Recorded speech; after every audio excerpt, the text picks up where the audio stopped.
असम का मुख्यमंत्री हिमंता बिस्वा शर्मा का बहुत बड़ा कदम, खत्म कर दिया मुस्लिम रजिस्ट्रेशन एक्ट। असम सरकार ने मुस्लिम विवाह और तलाक पंजीकरण अधिनियम 1935 खत्म कर दिया है। कैबिनेट की बैठक में 89 साल पुराने कानून को खत्म करने का फैसला लिया गया।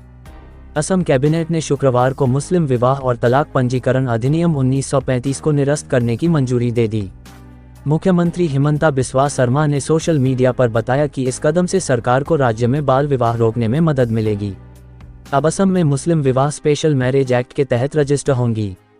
राज्य में 94 मुस्लिम रजिस्ट्रार को भी हटा दिया गया है।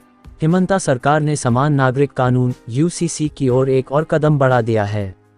दरअसल उनकी अध्यक्षता में हुई कैबिनेट की बैठक में मुस्लिम विवाह और तलाक अधिनियम 1935 को रद्द करने का फैसला लिया गया है। इससे ये मालूम पड़ रहा है अब असम में सभी शादियां और तलाक स्पेशल मैरिज एक्ट के तहत ही होंगे। मंत्री जयंत मल्ला बरुआ ने कैबिनेट के फैसले की जानकारी देते हुए प्रेस कॉन्फ्रेंस में बताया कि अब मुस्लिम विवाह और तलाक से जुड़े सभी मामले स्पेशल मैरिज एक्ट के तहत ही सुलझाए जाएंगे। इस एक्ट के तहत अब कोई भी मुस्लिम विवाह रजिस्टर नहीं होगा।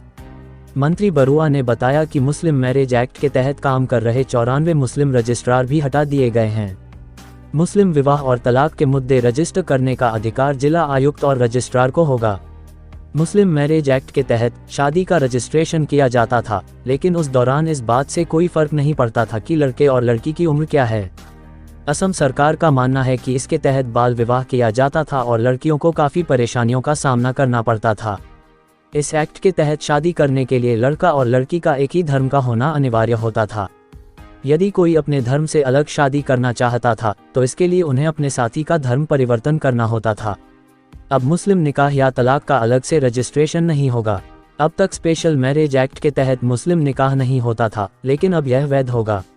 मुस्लिम एक्ट के तहत शादी की उम्र मायने नहीं रखती थी, लेकिन स्पेशल मैरिज एक्ट के बाद से लड़के की उम्र 21 और लड़की की उम्र 18 होना आवश्यक हो जाएगी।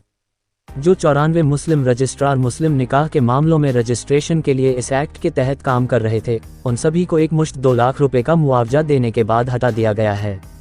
अब जिला आयुक्त और जिला रजिस्ट्रार को मुस्लिमों की शादी के रजिस्ट्रेशन की जिम्मेदारी भी दी गई है।